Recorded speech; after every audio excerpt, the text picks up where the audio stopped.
Hello guys. जैसा कि हमने लास्ट एपिसोड में देखा था कि शाओयान को उस क्रिस्टल एनर्जी का सोर्स मिल चुका था और वो तुरंत ही उस सोर्स के पास जाकर बैठ भी जाता है ताकि वो अपनी पावर को और भी ज़्यादा इन्हेंस कर सके। और इसी के साथ इस एपिसोड की स्टार्ट होती है। हमें देखने के लिए मिलता है कि फाइनली जाके शाओयान उसी सोर्स के पास बैठ गया था एंड अपने आसपास काफ़ी सारी स्पिरिचुअल एनर्जी को फ्लो करते हुए देख रहा था। शाओयान उस एनर्जी को देख के काफ़ी ज़्यादा खुश भी हो रहा था और कह रहा होता है कि ऐसा लग रहा है कि ये जो सोल पावर है वो मेरी पावर के साथ में एम्पलीफाई कर रही है। इसका मतलब तो ये है कि ये मुझे और भी ज़्यादा स्ट्रॉन्ग बनाने में काम करेगी। शाओयान अपने आसपास एनर्जी फ्लो होते हुए देख रहा था और कह रहा होता है कि यही मेरे लिए प्रैक्टिस का स्पोर्ट रहेगा और बहुत ही ज़्यादा अच्छा भी, क्योंकि इस जगह पे रहते हुए ही मैं सबसे ज़्यादा एनर्जी को अपने अंदर एब्जॉर्व कर सकता हूँ।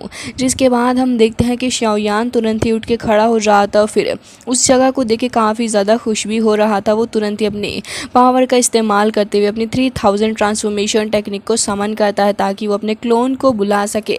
जैसे ही शाओयान का क्लोन उस जगह पे आ जाता है तो फिर शाओयान अपने क्लोन को इशारा करने लग जाता है।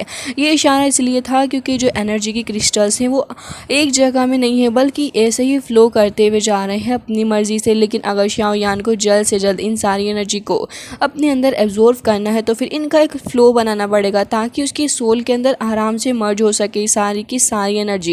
एंड हम देखते हैं कि उसका क्लोन भागना स्टार्ट करता है। दूसरी तरफ से शाओयान भी तो जैसे जैसे ये दोनों भागते जाते हैं वैसे ही इनके पीछे पीछे ये जो फ्लो हो रहे थे क्रिस्टल आसपास वो सारे के सारे एक फॉर्म में आ जाते हैं। फिर इस फॉर्म में आने के बाद ये सारे के सारे अच्छे से शाओयान की हेल्प कर सकते थे ताकि वो उस पावर को गैदर कर सके। हम देखते हैं कि शाओयान लाइटनिंग स्पीड का इस्तेमाल करते हुए काफ़ी तेज़ी के साथ भाग रहा था एंड यहाँ पे एक मिनी टोर्नेडो टाइप बन जाता है जो कि अब शाओयान की काफ़ी ज़्यादा हेल्प करने वाला था इस सारी एनर्जी को अपनी बॉडी के अंदर इंजेक्ट करने के लिए। अभी ये धीरे धीरे करके टोर्नेडो इतना ज़्यादा ह्यूज हो जाता है कि जो इसकी एनर्जी थी वो ऊपर तक जा रही थी। अब यहाँ पे फैंग एंड बाकी सारे लोग जिनके पास में थोड़ी बहुत एनर्जी बची हुई थी जो कि अभी तक लड़ रहे थे वो अब सारी की सारी बची हुई एनर्जी को अपने अंदर एब्जॉर्व करने की कोशिश कर रहे थे। बट अनफॉर्चुनेटली वो टोर्नेडो इतना ज़्यादा ह्यूज था कि वो सारी एनर्जी के फ्लो को अपने साथ लेके जा रहा होता है ताकि शाओयान के पास में वो सारी की सारी एनर्जी चली जाए। ये देख के मुकिन लुआन समझ चुकी थी ये सब कुछ शाओयान का ही क्या धरा है, लेकिन उसे गुस्सा नहीं आ रहा था शाओयान के ऊपर, बल्कि वो तो काफ़ी ही ज़्यादा इंप्रेस हो चुकी थी शाओयान की चालाकी से। हालांकि फैंग बहुत ही ज़्यादा भड़क चुकी थी और कह रही होती कि लालची लड़का आखिर इतने ज़्यादा बॉटम के अंदर चला कैसे गया, मुझे तो अभी तक विश्वास नहीं हो रहा है कि इतना ज़्यादा पावरफुल होगा। हालांकि शाओयान से बदला लेने के लिए वो तुरंत ही अपनी 3000 लाइटनिंग टेक्निक का इस्तेमाल करती है और फिर अपने क्लोन की सहायता से वो भी नीचे की तरफ को जाने लग गई थी। अब उसे आगे बढ़ता देख बाकी सारे लोग भला कैसे ही रुक सकते थे, तो वो सारे के सारे भी उसके पीछे ही जा रहे होते हैं क्योंकि पावर तो इन सभी को चाहिए अपने अंदर। एंड हमें देखने के लिए मिलता है दूसरी ओर जहाँ पे बॉटम के अंदर शाओयान बैठा हुआ था वो सारी पावर को धीरे धीरे करके अपनी बॉडी के अंदर डालने की कोशिश कर रहा था। बट उससे पहले उसे इस पावर को अपने अंदर डालने के लिए एक क्रिस्टल के फॉर्म में इसको फॉर्म करना था।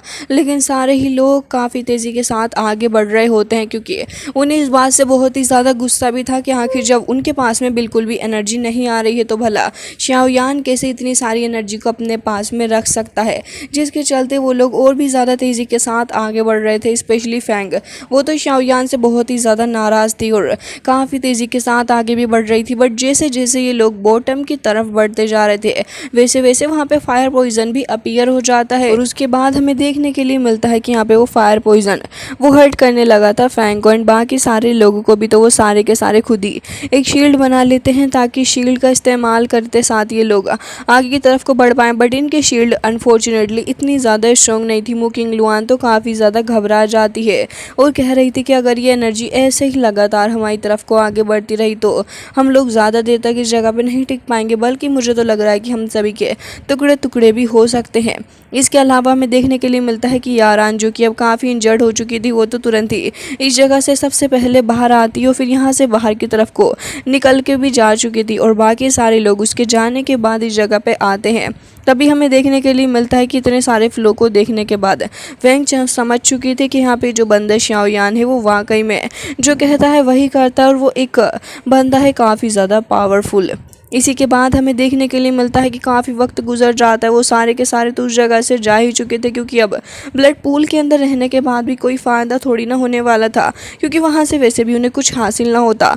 इसके बाद हमें 2 मंथ बाद का सीन दिखाया जाता है, जहाँ पे जिंगशू एंड उसके ब्रदर उस जगह पे खड़े थे और कह रहे होते हैं कि यान को इस जगह से जाकर 2.5 मंथ हो चुका है, लेकिन उसके साथ जितने भी लोग गए थे वो सारे के सारे बाहर निकल के जा चुके हैं, बट इकलौता शाओयान बस एक वही है जो कि इस जगह से बाहर निकल के अभी तक नहीं आया है। अब जिंगू भी यहाँ पे कह रहा होता है कि ब्रदर आप परेशान ना हो, वो जल्द से जल्द बाहर आ जाएगा, लेकिन जिंगशी को इतनी देर में कफ होने लग गई थी एंड उनकी हालत भी इतनी सीरियस हो चुकी थी पहले से भी काफ़ी ज़्यादा। वो कह रहे होते हैं कि हाँ, अब उसका इंतज़ार करने के अलावा हम वैसे भी कुछ नहीं कर सकते, क्योंकि वही एक लोता है जो कि बाहर आएगा तभी हमारी हेल्प हो पाएगी एंड वो मेरी बॉडी के अंदर से पॉइजन निकालेगा। इसके अलावा यहाँ पे ये लोग खड़े हुए थे और इंतज़ार कर रहे होते हैं कि जल्द से जल्द शाओयान बाहर निकल के आए, लेकिन तभी जिंगशू को कुछ अजीब सा फील होता है। वो तुरंत ही आगे की तरफ के आ जाते हैं, देखने लग गए थे यहाँ पे पूल के अंदर, तो फिर उन्हें कुछ अनयूजुअल सा फील होने लग गया था। वो खुद भी कह रहे होते हैं कि आखिर ये सब कुछ है क्या, लेकिन करंट सिचुएशन को देखते हुए वो समझ जाते हैं कि यहाँ पे बहुत ही तगड़ा वाला ब्रेक थ्रू होने वाला है। यहाँ पे हर एक चीज़ बहुत ही बुरे तरीके से हिल रही थी एंड हर एक चीज़ को देख के लग रहा था कि शायद से ये चीज़ टूट के गिरने वाली है। सारे के सारे लोग यहाँ पे आगाह हो जाते हैं कि आखिर होने क्या वाला है, तो फिर सारी एलिमेंट की एनर्जी जमा होकर जा रही थी उसी ब्लड पूल के अंदर, और फिर उसके बाद एक काफ़ी बड़ा सा एनर्जी ब्लास्ट भी हमें देखने के लिए मिलता है, जो कि डायरेक्ट स्काई की तरफ ही जा रहा था, वो भी ढेर सारी लाइटनिंग के साथ में। जिंगशू इसको देखने के बाद यहाँ पे कह रहे होते हैं कि मुझे तो ये लग रहा है कि वाकई में ये लड़का इतना ज़्यादा पावरफुल है कि इसने अपने दाओ जोंग के ऊपर ब्रेक थ्रू कर लिया, जो इसने कहा था वो ये करके ही दिखा रहा है। अब यहाँ पे इतनी सारी डिवाइन एनर्जी होती है कि वो आसपास भी फैलने लग गई थी। जिंगशी एंड जिंगू दोनों ही देख रहे होते हैं शाओयान के जलवे कैसे शाओयान ने यहाँ पे कुछ ही वक्त के अंदर अपना ब्रेक थ्रू कर डाला, वो भी इतनी यंग एज के अंदर। जिसके बाद यहाँ पे थोड़ी बहुत बारिश भी स्टार्ट हो चुकी थी और उसके बाद हमें धुआंधार एंट्री देखने के लिए मिलती है अपने शाओयान की, जो कि देखने में काफ़ी शानदार लग रहा था। उसकी चेस्ट के ऊपर एक वुंड भी था जो कि अब धीरे धीरे करके हील हो रहा था, लेकिन जैसे ही यहाँ पे जिंगशी देखते हैं कि शाओयान के फोरहेड के ऊपर तो एक फायर का वो भी है मार्क, जो कि शायद से उसके टीचर के द्वारा छोड़ा गया था एंड इस फायर मार्क को देखने के बाद वो समझ चुके थे कि बहुत ही ज़्यादा पावरफुल पर्सन होगा जो भी शाओयान का मास्टर होगा। हालांकि हम देखते हैं कि शाओयान अपनी कॉन्शियसनेस के थ्रू एंड अपने ब्रेक थ्रू करने के बाद इस जगह पे आ जाता है एंड मेनली आप सभी को तो पता ही है कि इस जगह का नाम होल ऑफ सोल है। जिसके बाद शाओयान की नज़र अपने मास्टर के ऊपर पड़ती है, जो कि बहुत ही बुरी हालत में थे। उन्हें देखते ही शाओयान कुछ ही सेकंड्स के अंदर उनके पास पहुंच जाता है, फिर उन्हें देख के उसको बहुत ही ज़्यादा बुरा भी लग रहा था। शाओयान काफ़ी हेल्पलेस नज़र आ रहा होता है। उसके मास्टर जो कि अभी इतने ज़्यादा वीक हो चुके थे कि अब तो वो बेचारे ढंग से ऊपर को देख भी नहीं पा रहे थे। उनकी बॉडी के अंदर से अब और भी ज़्यादा पावर निकल के बाहर की तरफ को जा रही थी। शाओयान अपने नीज के ऊपर बैठ जाता और कह रहा था कि माफ़ कर दीजिए मुझे, मेरी वजह से आपको सफ़र करना पड़ रहा है, कितना ज़्यादा बुरा हूँ मैं। लेकिन हम देखते हैं कि शाओयान की आवाज़ सुनने के बाद मास्टर की फिंगर अब धीरे धीरे करके मूव होने लग गई थी। वो थोड़ी स्माइल भी करते हैं, कह रहे थे कि ब्रेट तुम वापस आ ही गए हैं ना। जिसके साथ ही वो यहाँ पे शाओयान को देख के खुश थे और कह रहे थे कि तुम्हें तो खुश होना चाहिए, कितनी यंग एज के अंदर तुमने दाओ जोंग के ऊपर एडवांस में ब्रेक थ्रू कर लिया। मैं इसके लिए बहुत ही ज़्यादा खुश हूँ और मुझे बहुत ही प्राउड भी फील हो रहा है तुम्हारे ऊपर शाओयान। इसके अलावा वो कह रहे थे कि वैसे इस जगह पे वाकई में काफ़ी ज़्यादा खतरनाक लोग मौजूद हैं। मैं उम्मीद कर रहा हूँ कि तुम अपने टीचर को बचाने जल्द से जल्द आओगे। वेल मेरे बारे में ज़्यादा फिक्र मत करना, सब ठीक है यहाँ पे। लेकिन शाओयान जो कि अपनी आंखों से देख पा रहा था अपने मास्टर की हालत, उसे बहुत अच्छे से पता था कि मास्टर कितना ज़्यादा सफ़र इस जगह पे कर रहे हैं, और इसी की वजह से वो मास्टर को भरोसा दिलाते हुए कह रहा होता है कि मास्टर आप बिल्कुल भी परेशान ना होना, मैं आपसे वादा करता हूँ कि बहुत ही जल्दी मैं आपको इस जगह से निकाल लूँगा। तो यहाँ पर मास्टर भी कह रहे होते हैं कि हाँ। इसके अलावा यहाँ पर दोनों एक दूसरे को देखने लग गए थे, क्योंकि काफ़ी वक्त बाद यहाँ पे शाओयान अपने मास्टर को देख रहा है। लेकिन तभी हम देखते हैं कि यहाँ पे किसी की आवाज़ शाओयान को सुनाई पड़ती है, जो कि कह रहा था कि अरे वाह। तो मास्टर के पीछे पीछे डिसाइबल भी आ ही गया एंड शाओयान की नज़र जैसे उस जगह पे पड़ती है तो फिर वो होल मास्टर उस जगह पे आ चुका था, जो कि शाओयान को देख के एक ईविल स्माइल पास करता है एंड कह रहा था कि तो यही है बस तुम्हारी पावर है। एंड ये कहते साथ ही वो अपनी काफ़ी सारी पावर को शाओयान के ऊपर अटैक करने के लिए इस्तेमाल करने वाला था। वो एक स्पिरिचुअल हैंड का इस्तेमाल करता है, लेकिन शाओयान भी तुरंत ही अपने हाथों का इस्तेमाल करते हुए उस हैंड को रोकने की कोशिश कर रहा था। बट जैसा कि इस होल के मास्टर की पावर काफ़ी ज़्यादा तो है, तो फिर शाओयान की जो कि फिजिकल बॉडी भी यहाँ पे मौजूद नहीं थी, इसी के चलते शाओयान कुछ देर के लिए वहाँ से गायब हो जाता है। मास्टर भी थोड़े सैड हो चुके थे और कह रहे होते हैं कि शाओयान आखिर तुम्हें क्या हुआ, तुम ठीक तो हो। लेकिन यहाँ पे वो मास्टर थोड़ा हैरान हो गया था, क्योंकि शाओयान एक बार फिर से उस जगह पे आ जाता है अपनी कॉन्शियसनेस का सहारा लेते हुए और कह रहा होता है कि भले ही तुम कुछ भी करने की कोशिश कर लो, लेकिन ये बात याद रखना कितनी आसानी से मैं कभी भी तुमसे हार नहीं मानूंगा। ये बात तो उस बंदे को और भी ज़्यादा गुस्सा दिला देती, और वो कह रहा था कि ठीक है चलो अपना बेस्ट ट्राई कर लो। हम देखते हैं कि वो स्पिरिचुअल हैंड जो कि अब तक शाओयान के ऊपर सामने से अटैक कर रहा था, वो उसके पीछे ही जाके अपीयर हो जाता है। शाओयान भी इस चीज़ को भाप लेता है, जैसे ही वो स्पिरिचुअल हैंड उसको पूरे तरीके से डिस्ट्रॉय करता है। मास्टर चिल्लाते हैं शाओयान, तभी यहाँ पे वो काफ़ी ज़्यादा खुश हो गया था और एक बार फिर से वहाँ से जा रहा होता है। बट फॉर्चुनेटली अपना शाओयान एक बार फिर से उस जगह पे अपीयर हो गया था एंड कह रहा होता है कि तुम्हारी वजह से मेरे टीचर को इतना सब कुछ झेलना पड़ रहा है ना, मैं तुमसे वादा करता हूँ कि बहुत ही जल्दी इस जगह से अपने मास्टर को मैं लेके जाऊँगा एंड तुमने जो कुछ किया है तुम्हें उसे पे भी करना होगा। ये सुनते साथ ही उस मास्टर को इतना गुस्सा आ जाता है कि वो शाओयान की तरफ को आगे बढ़ता है, अपने हैंड के थ्रू शाओयान के ऊपर अटैक भी करने वाला था।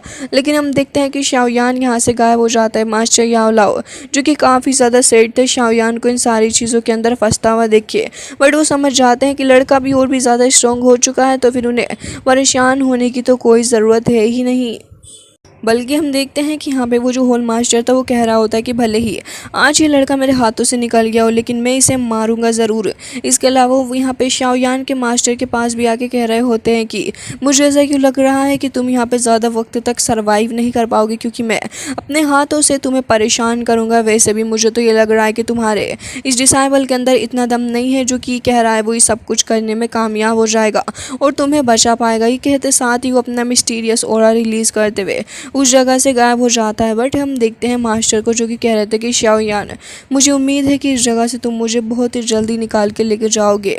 एंड वो उसे काफ़ी ज़्यादा याद करते हुए कह रहे थे कि उम्मीद करता हूँ कि इस चीज़ को करने के लिए तुम्हें ज़्यादा वक्त नहीं लगेगा। जिसके बाद फिजिकल वर्ल्ड के अंदर शाओयान को देखते हैं जिसके मुँह से ब्लड आने लग गया था। वो उसको साफ करता और काफ़ी उदास भी था। तभी यहाँ पे जिंगशी कह रहे थे कि हमने तुम्हारा काफ़ी ज़्यादा वेट किया है लिटिल फ्रेंड। अब ये सीन कुछ देर के लिए कट हो जाता है, हमें थोड़ी देर बाद का सीन दिखाया जाता है जहाँ पे ये लोग आपस में बातें कर रहे थे एंड मास्टर जिंगशी कह रहे होते हैं कि तुमने अपने दाओ सोंग के ऊपर ब्रेक थ्रू कर लिया है, मानना पड़ेगा तुम वाकई में काफ़ी ज़्यादा पावरफुल पर्सन हो। शाओयान भी अपनी पावर का इस्तेमाल करते हुए यहाँ पे उनको हील कर रहा था और कह रहा होता है कि सीनियर ये तो बस आपकी मेहरबानी है कि आपने मेरे ऊपर इतना बड़ा एहसान कर दिया कि मेरे ब्रेक थ्रू के अंदर हेल्प करी है आपने। वाकई में मैं आपका एहसान कभी नहीं भूल सकता। जिसके साथ यहाँ पे जिंगू भी कह रहा होता है कि वैसे वाकई में हमने सच में तुम्हारा बहुत इंतज़ार किया, लेकिन अब फाइनली जाके तुम उस पूल से बाहर आए हो। हम देखते हैं कि वो अपने ब्रदर को भी देख रहा था जो कि टब के अंदर लेटे हुए थे और उन्हें काफ़ी अच्छा फील हो रहा होता है क्योंकि उनकी इंजरी अब धीरे धीरे करके हील हो रही थी, जो कि उन्हें काफ़ी ज़्यादा अच्छा फील करवा रही होती है। वो खुद भी पर्सनली शाओयान को थैंक्स करते हैं एंड कह रहे थे कि मेरी बॉडी से इस पॉइजन को रिमूव करने के लिए मैं तुम्हें वाकई में कुछ अच्छा रिवॉर्ड और देना चाहता हूँ। देखो मुझे पता है कि तुम वाकई में एक बहुत ही अच्छे पर्सन हो एंड अब से तुम मेरे लाइफ लॉन्ग फ्रेंड रहोगे। जब तक मैं हूँ तब तक तुम मुझसे किसी भी तरीके की कोई भी इन्फॉर्मेशन के बारे में जान सकते हो या फिर कुछ भी तुम मुझसे जान सकते हो। तभी जिंगू कह रहे थे कि लिटिल फ्रेंड तुम्हारा तो काफ़ी ज़्यादा फ़ायदा हो गया है, तुमने मेरे ब्रदर की हेल्प की तो देखो ज़रा वो भी तुम्हारे लाइफ लॉन्ग फ्रेंड बनने के लिए रेडी हो चुके हैं। लेकिन इतनी ही देर में यहाँ पे शाओयान कहने लग जाता है कि वैसे मैं यहाँ से जा रहा हूँ, लेकिन क्या आप मुझे बता सकते हैं कि आपने गुगलैन के बारे में कभी सुना है। गुगलैन का नाम सुनते ही यहाँ पे जिंगू डर जाता है एंड कह रहा था क्या वे इस वेले के लोगों के साथ में भी आपकी कुछ फाइट वाइट हो चुकी है क्या। वो थोड़ा घबरा रहा होता है एंड पूछने लग गया था कि बताओ। शाओयान कह रहा होता है कि अरे नहीं नहीं मेरी इनसे कोई भी फाइट नहीं हुई, बस तो मैं इन लोगों के बारे में जानना चाह रहा हूँ। तभी वो बताने लग गए थे कि ये एक एंशियंट ट्राइब है एंड बहुत ही ज़्यादा पावरफुल ये लोग अपने वक्त में हुआ करते थे, बट अभी की बात करूँ करूँ तो ये एंशिएंट ट्राइब ज़्यादा नहीं रही है, बल्कि यहाँ पे ढूंढने पर भी इसके लोग नहीं मिलते। एंड ये ही इसकी सच्चाई है कि अब लोग इसके ट्राइब से नहीं बचे, लेकिन हाँ उन लोगों की काफ़ी सारी खासियत होती है। और एक जिसके बारे में मैंने अक्सर सुना है वो है उनकी दाओ की जो पावर होती है वो डबल होती है, उनकी ब्लड लाइन भी काफ़ी स्ट्रॉन्ग होती है। हालांकि इसी के साथ गाइस ये एपिसोड हो जाता है एंड आई रियली होप कि आपको ये पसंद आया होगा। एंड यहाँ पे हमारी BTTH की सीरीज़ एक बार फिर से शुरू हो चुकी है, जिससे कि हमारे व्यूअर्स को काफ़ी ज़्यादा खुशी हो रही होगी इसके एपिसोड्स देख के। हालांकि गाइस तो गाइस मिलते हैं नेक्स्ट वीडियो में, तब तक के लिए bye bye, take care of yourself होगा। एंड हाँ इतने दिनों बाद BTTH देख के आपको कैसा लग रहा है वो भी कमेंट करके बता देना। आपको मिलने वाला है, सो प्लीज स्टे कनेक्टेड।